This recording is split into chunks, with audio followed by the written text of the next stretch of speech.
I will never forget the day I became a father, not because it was one of the happiest days of my life, but because it was the day everything I believed in crumbled to dust. I was on my way back from a business trip, exhausted, but filled with that good kind of anxiety. My phone buzzed, vibrating with dozens of missed calls. My mother in law, my mother, messages from friends. When I finally managed to answer, the news hit me, raw and unfiltered. My wife had gone into labor and was already at the hospital. I ran like a man possessed. All I could think was that I had to be there, that I couldn't miss the birth of my son.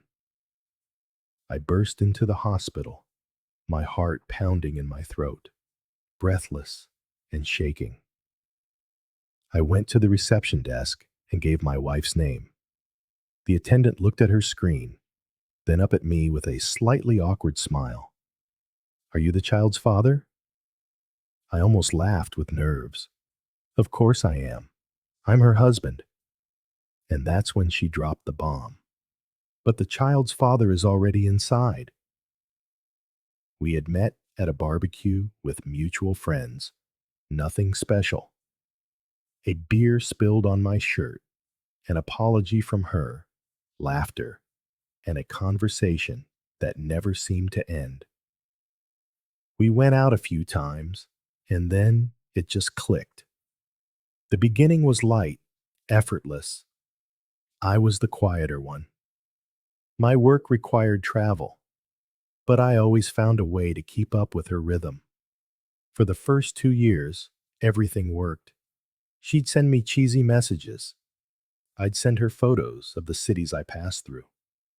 We married after 4 years together. Just a simple civil ceremony at a restaurant, with only our families as guests.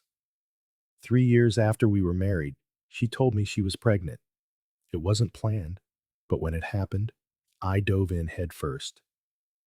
We had our ups and downs, like any couple, but I always thought we were solid.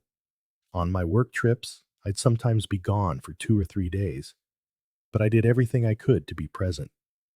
I worried about her, about the appointments, sent good morning texts, and bought her whatever strange food she was craving. She, on the other hand, always had a more bustling social life. Lots of friends, college buddies, hobby groups. I was never the jealous type.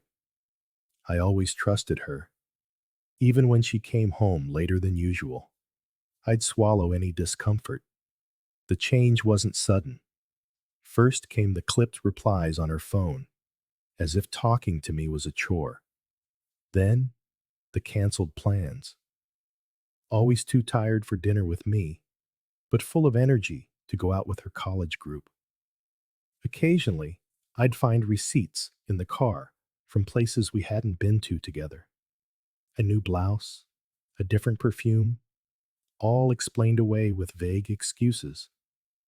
And of course, there was that one college friend, the one whose name kept popping up in every story, but who never had a real reason to be so involved in her life. I convinced myself I was overreacting, but deep down, I already knew something was wrong. I told myself it was my own insecurity, that she was different from the stories you hear. During the pregnancy, I noticed strange things. The way she'd hide her phone screen when a message came in, the vague excuses for not answering my calls when I was away. But I chalked it up to hormones, exhaustion, my own imagination. Never, under any circumstances, did I imagine that on the day my son was born, I would be confronted with the truth. The receptionist repeated her sentence, now looking at me with pity. The child's father has already been here, Mr. So and so, right? When the receptionist said the name, it wasn't just a surprise. It was that familiar, gut wrenching twist in my stomach. It was a name I had learned to hear without reacting. The college friend, the guy who gave her rides, who understood her projects, who was always helping everyone. I tried to respond rationally. There must be a mistake in the system. I'm her husband. Embarrassed, she repeated. He introduced himself as the father. In that moment, it felt like I was trapped in a nightmare. My head was spinning, my heart beating so hard I could barely breathe. I asked to go in. I signed for the visitor's wristband and walked down the hall with that name hammering in my mind. I remembered the 2 password changes on her phone in the same month, the party that lasted until dawn, the disappearing messages blamed on a dead battery. I remembered our last Saturday together. She was glued to her phone the entire time, laughing at some inside joke I wasn't a part of. I wanted to hit myself for not facing it sooner. At the same time, a part of me was still begging for a miracle. Asterisk, please, let this be some ridiculous mistake. As I walked down the corridor, I could only repeat in my head, asterisk, no, this can't be happening. There has to be an explanation. It must be a misunderstanding. I stopped at the door, took a breath, and pushed it open. I needed to hear it from her, looking me in the face. When I opened the door to the room, the scene felt surreal. My wife was lying in bed, exhausted, with the baby in her arms. Beside her stood my parents and her parents, and they all avoided my gaze at first. The air was heavy. The first thing I said was, "Who is this man who showed up here claiming to be my son's father? Who is he? Is he your lover?" My voice came out loud, ragged, and trembling. My wife looked away. Her parents tried to calm me down, saying it wasn't the time, that my wife needed peace. My own parents just stood there, frozen, clearly not understanding the situation. But I couldn't contain myself. I needed answers, right then and there. Then my wife turned her face to me, her expression tired, irritated, and yet defiant. She said, "You are ruining the most important moment of our lives. How can you talk about a lover at a time like this?" I laughed, but it was a bitter, hollow sound. How can I? The receptionist just told me another man was here claiming to be my son's father. And you expect me to accept that in silence? I want an explanation, now. The silence was suffocating. Her parents tried to intervene again, pleading for calm. But I had no calm left. I wanted the truth. The baby started to cry, and my wife, thinking this might bend me to her will, tried to call me closer. "Come, hold your son." I stood frozen, watching from a distance. I couldn't take a single step. I couldn't extend my arms. "I'm not touching him until we have a DNA test. I need to be sure." It was like throwing gasoline on a fire.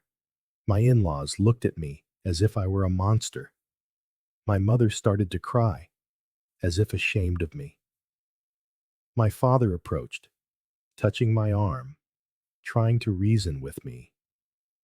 But my mind was made up. She exploded. "You will regret saying that. You're being cruel. You're rejecting your own son." I just replied, "I'd rather be cruel now than be a fool for the rest of my life." She became even more furious. Her eyes filled with tears, screaming that I was being horrible, a monster who was cursing his own child, that one day I would regret it bitterly. But I didn't back down.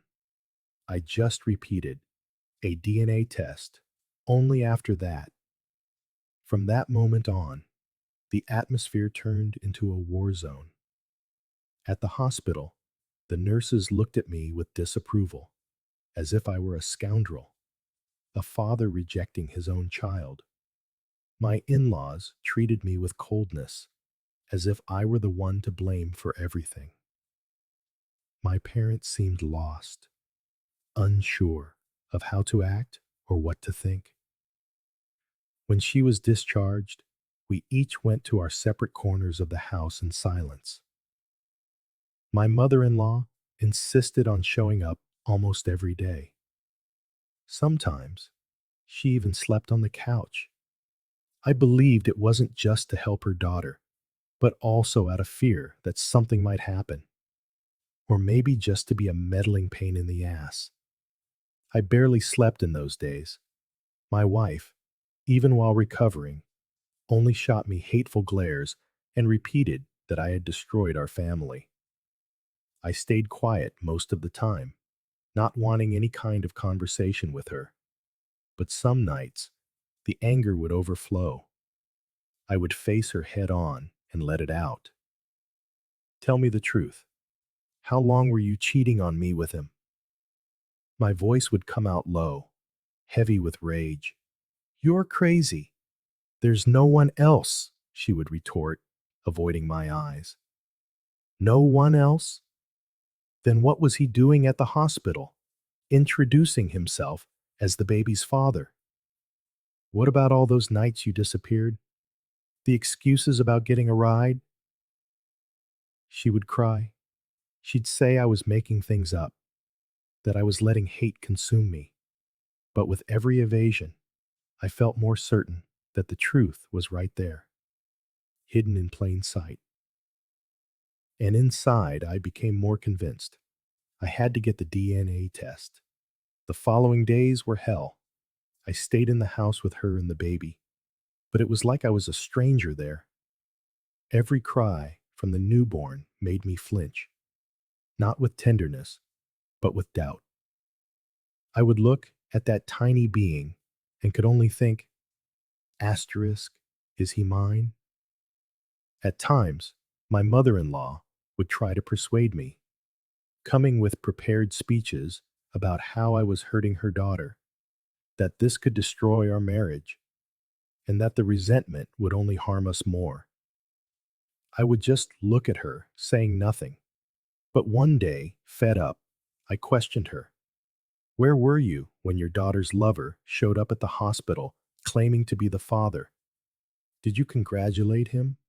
Or did you pester him like you do me?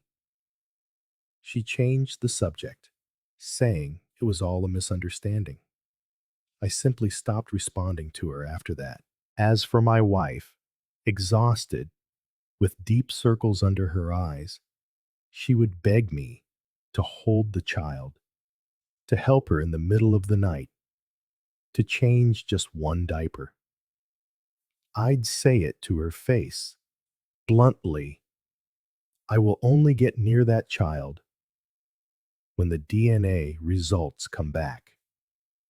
She would weep, saying I was being cruel, that I was missing the first moments of my son's life. But inside me, there was only coldness. How could I get attached to someone who might not be mine? How could I live this lie? The tension at home was unbearable. I cooked my own food, washed my own plate, and worked on my laptop in silence. She would drag her feet, ask for help from time to time, and I would refuse. She tried to make small talk, to maintain some semblance of normalcy, but I would only look at her as if she were a stranger. At night, we slept in separate rooms and ate at different times. It was a forced coexistence, nothing of a couple. Every now and then, her phone would vibrate on the table. A name saved as a nickname, the notification content hidden. I deliberately looked away. I no longer wanted to be the guy who pretended not to see. I wanted the lab report. The rest would come after. The next few days were torture, and when she realized that I would not accept the baby on her terms, she finally agreed to the DNA test. I scheduled it without a second thought, in a hurry, and I was there for every step. When the envelope finally arrived, I was trembling from head to toe. I sat alone at the kitchen table, opened it slowly, and read every line. The result was there, in black and white. I was not the child's father. In that instant, it felt as if someone had ripped a piece of me out. Everything I had planned, the dreams, the future, all of it had been shattered by that truth, by her betrayal. I went up to the bedroom with the paper in my hands. She was sitting on the bed, the baby in her lap, her eyes exhausted. I handed her the report. She read it, let the paper fall, and began to stammer. "This doesn't change anything. You're my husband. You love me." She tried to get closer, pleading. "It was a mistake. I was confused. I needed attention. But you were always the one by my side. Please, don't abandon us." I stood motionless. Without raising my voice, I just said, "You destroyed everything. I am not going to raise another man's son." She insisted, grabbing my arm, crying, "Think about him. It's not his fault. We can start over. I swear it will never happen again." I pulled my arm away and repeated, "There's no going back. It's over. It was all over the moment you gave yourself to another man." It was only then that she resorted to her last-ditch effort. "Then he will step up. The real father will be with me. We'll raise him together." She said it with anger, almost spitting the words as if she wanted to wound me. I didn't answer. I remained impassive. The next day, I contacted a lawyer and filed for divorce. The house was rented, the lease in my name. I gave formal notice to the real estate agency and terminated the contract. She had 30 days to vacate. We did a simple inventory. Each took what was theirs. The rest, I donated. I immediately canceled the utility accounts in my name, water, electricity, internet, and updated my address. There would be no alimony. The child was not mine, and that was the second blow to her. Desperate, she went after her lover. She tried to move in with him, believing that with the DNA proof, he would take responsibility. But it didn't take long for her to realize he wanted no part of it. She told me later, on the day of the divorce hearing. We were in the courthouse hallway, waiting for the judge to call us in. She asked to talk, wearing a look of utter defeat. It was there, with people bustling past, that she poured it all out, a pathetic attempt to make me feel sorry for her. She said her lover hadn't lasted a week. The baby cried at night. She was a wreck from childbirth. The routine was overwhelming. He complained. He said it wasn't the right time, that he wasn't ready. He made up work excuses, invented trips. In the end, he simply vanished, blocked her number, disappeared as if he had never existed. I listened to it all without moving a muscle.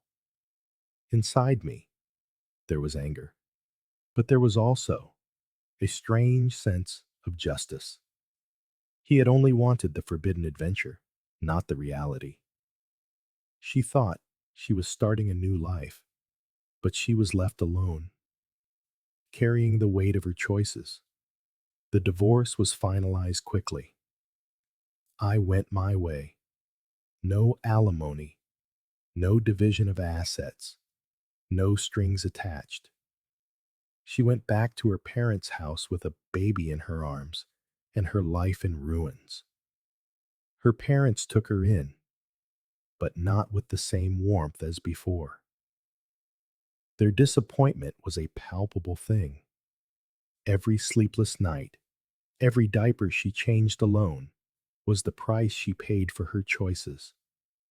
As for her lover, he slipped right back into his bachelor life as if nothing had ever happened, free and unburdened, pretending the promises he'd whispered had been nothing but air. She was the one left with the consequences, a child to raise on her own, a marriage in ashes, a reputation in tatters. Meanwhile, I found a small one-bedroom apartment close to work. It was nothing fancy, but it was enough. A place to start again. I poured everything I had into my job, and finally, my efforts paid off. Before long, I was offered a promotion to a different department, an offer I accepted without a moment's hesitation. It was a better position, one that offered stability and an end to the grueling travel.